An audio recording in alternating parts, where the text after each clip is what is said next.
Cabinet की बैठक खत्म हुई है, माननीय मंत्री जी अभी मंत्री के नाम से ठीक है, डाल दीजिए सर्वर लाइव पे मेरा।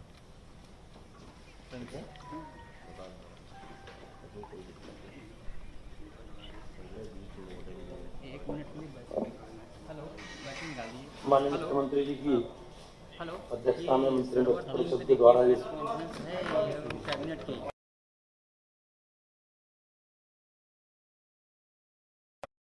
आप दीजिए, आप दीजिए। माननीय मुख्यमंत्री जी की अध्यक्षता में मंत्रिपरिषद के द्वारा जो आज महत्वपूर्ण निर्णय लिए गए हैं, जब से आवाज कर रहे हैं उनमें सबसे बड़ा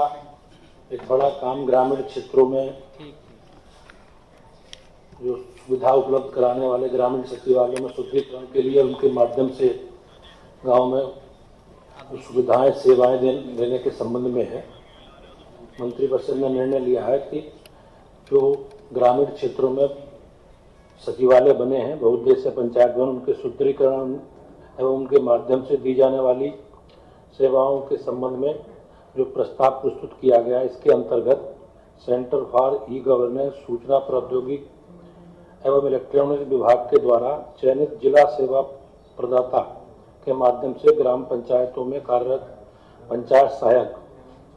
जनसेवा केंद्र के संचालक के रूप में अधिकृत होंगे। साथ ही जनसेवा केंद्र ई डिस्ट्रिक्ट पोर्टल के माध्यम से दी जाने वाली समस्त सेवाएं 14 उन सेवाओं को सम्मिलित करते हुए जो वर्तमान में ई डिस्ट्रिक्ट पोर्टल पर उपलब्ध नहीं है, परंतु कालांतर में आईटी एवं इलेक्ट्रॉनिक विभाग के द्वारा उपलब्ध कराई जाएंगी। इस व्यवस्था में नेट यूजर चार्ज लेकर सेवाएं दी जाएंगी। जनसेवा केंद्र संचालक को प्राप्त होने वाला यूजर चार्ज ग्राम सभा के यानी कि ग्राम निधि के खाते में जाएगा और ग्राम सभा की इससे आय बढ़ेगी। जैसा कि आप लोगों को जानकारी है, पूरे प्रदेश में 58,189 ग्राम पंचायतों में सचिवालय स्थापित किए गए हैं। इन सभी पंचायतों में ग्राम सचिवालय सुचारू रूप से चल सकें, इसके लिए पंचायत सहायकों की तैनाती की गई। अभी तक 58,189 ग्राम पंचायतों में से 56,366 पंचायत सहायकों को चयनित कर उन्हें प्रशिक्षित कर कार्य में लगाया जा चुका है। ग्राम सचिवालय ग्रामीण जनता की रोजमर्रा की सभी आवश्यकताओं को पूरा कर सकें, इसके लिए आवश्यक है। प्रदेश सरकार द्वारा ग्राम सचिवालयों को कंप्यूटर एवं इंटरनेट कनेक्टिविटी उपलब्ध कराई जा रही है। ग्रामीण जन को आवश्यक अभिलेख प्रमाण पत्र सचिवालय में पंचायत सहायक के माध्यम से प्राप्त हो, इसकी व्यवस्था बनाई जा रही है। इसके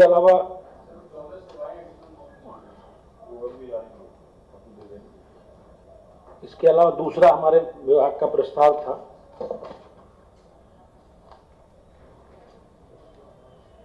अपर पंचायती राज अधिकारी के पदों को वर्गीकृत करते हुए नए पद नाम से अपर जिला पंचायत राज अधिकारी प्रावधिक और अपर जिला पंचायत राज अधिकारी पंचायत उद्योग से संबंधित है। पंचायती राज विभाग में विभिन्न पदों के सृजन के संबंध में मुख्य सचिव की संस्तुति को दृष्टिगत रखते हुए शासन आदेश 2/8/2017 द्वारा अपर जिला पंचायत राज्यों के पदों को सृजित किया गया था। इसमें 100% ये पदोन्नति से भरे जाने वाले पद थे, क्योंकि जो सहायक विकास अधिकारी पंचायत है उनका इनका प्रमोशन होता था। जबकि जिला पंचायत राज अधिकारी के पद पर पदोन्नति के 3 संवर्ग को, जैसे सहायक विकास अधिकारी पंचायत, पंचायत निरीक्षक उद्योग एवं सहायक जिला पंचायत राज अधिकारी टेक्निकल से की जाती है, इन सभी के वेतनमान अलग अलग थे। अतः इस बार जिला पंचायत राज अधिकारी के पदोन्नति के विषय में एकरूपता लाए जाने के लिए उन तीनों संवर्गों में से एक समान वेतन का पद सृजित किया जाना अनिवार्य है। इसी क्रम में शासनादेश 2/8/2017 के द्वारा अपर जिला पंचायत राज अधिकारी का जो ग्रेड पे है उसे संशोधित करते हुए नए 3 पद नामों को नियमानुसार किया जाना है। अब हमने जो प्रमोशन करके अपर जिला पंचायत राज अधिकारी का बना उसमें वर्गीकृत किया है। अपर जिला पंचायत राज अधिकारी के 63 पद हैं। अपर जिला पंचायत राज अधिकारी टेक्निकल के 8 पद हम देंगे और अपर जिला पंचायत राज अधिकारी जो पंचायत उद्योग से आते हैं उनको 4 देंगे। इन पंचायत राज अधिकारियों के पदोन्नति हेतु समान पात्रता एकरूपता आएगी और इस विषय में जो कोर्ट से संबंधित, क्योंकि पे ग्रेड अलग अलग था, तो उसमें भी हम लोग प्रभावी कार्रवाई कर सकेंगे और इस विषय में शासनादेश निर्गत होने के पश्चात तदनुसार जिला पंचायत राज अधिकारी की नियमावली में यथा आवश्यक संशोधन तथा अपर जिला पंचायत राज अधिकारी की नियमावली बनाने की कार्रवाई सरकार करेगी।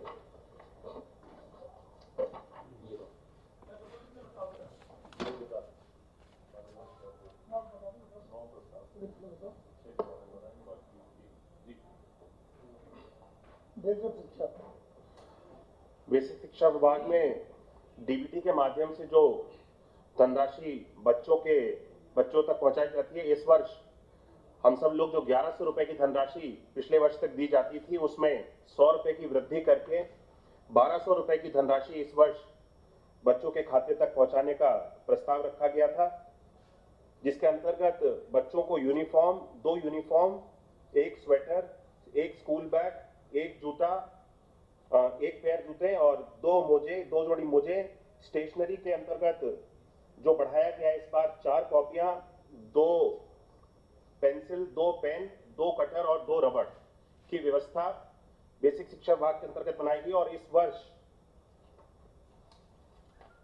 पिछली वर्ष 1,56,28,171 छात्रों को डीबीटी के माध्यम से पैसा पहुंचाया गया था और इस वर्ष हम लोगों ने 2 करोड़ का लक्ष्य लिया है और 1,91,00,000 हमारे छात्र अभी तक नामांकित हो चुके हैं और पिछली वर्ष जो व्यवस्था थी वो अभिभावकों के आधार को वेरीफाई किया गया था, उनके खातों में पैसों को पहुंचाया गया था। इस वर्ष हम सब लोगों ने छात्रों को भी उनके आधार के संग वेरिफिकेशन, छात्रों का भी आधार बनवा करके इस बार इस प्रक्रिया को अपनाया गया और इस वर्ष 2,225.60 करोड़ रुपए की धनराशि डीबीटी के माध्यम से छात्रों तक पहुंचाने की व्यवस्था बनाई गई। 2,225.60 करोड़ रुपए की धनराशि डीबीटी के माध्यम से छात्रों के खातों तक पहुंचाई जाएगी।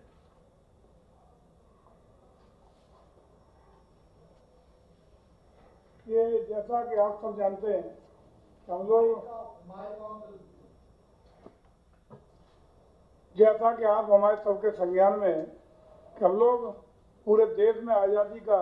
अमृत महोत्सव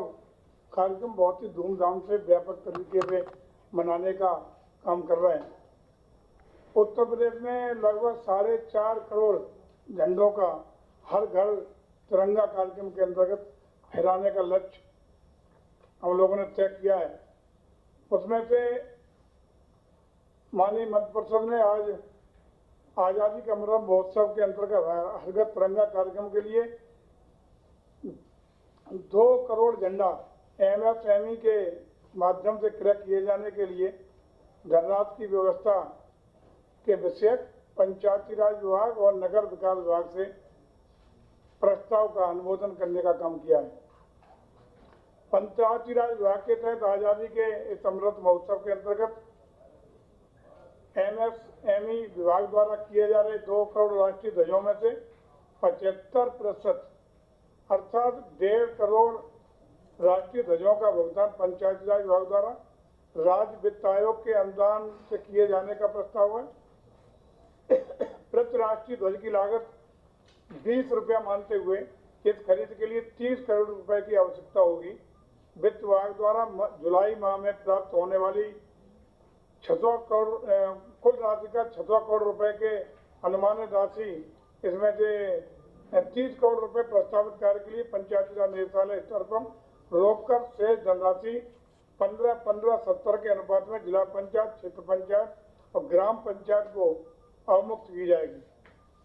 धनराशि पंचायती राज निदेशालय द्वारा MSME विभाग द्वारा निर्दिष्ट शासकीय संस्था को उपलब्ध कराया जाएगा। इसी प्रकार नगर विकास विभाग के तहत जो प्रस्ताव आज माननीय मंत्रि परिषद द्वारा किया गया है, हर घर झंडा हर घर तिरंगा कार्यक्रम के लिए उसमें नगरीय क्षेत्रों में राष्ट्रीय ध्वजों की उपलब्धता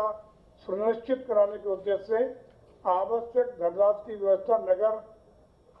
निकाय को राज्य वित्त आयोग से प्राप्त हो रही धनराशि से जनसंख्या के आधार पर समानुपातिक रूप से कटौती करते हुए सुनिश्चित की जाएगी। 10 करोड़ रुपए की यह राशि जो 50,000 झंडे के हिस्से में आएंगे,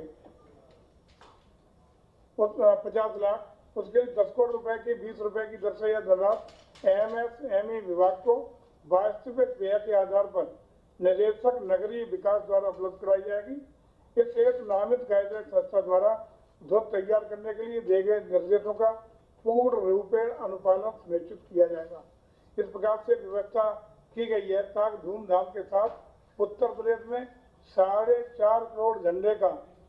जो लक्ष्य हम लोगों ने हर घर झंडा फहराने का तय किया है, उसको पहुंचा करके इस जन आंदोलन के रूप में उत्तर प्रदेश में आज़ादी के महोत्सव को मनाने का हम लोग कार्य पूरा कर सके, ये व्यवस्था सुनिश्चित की गई है।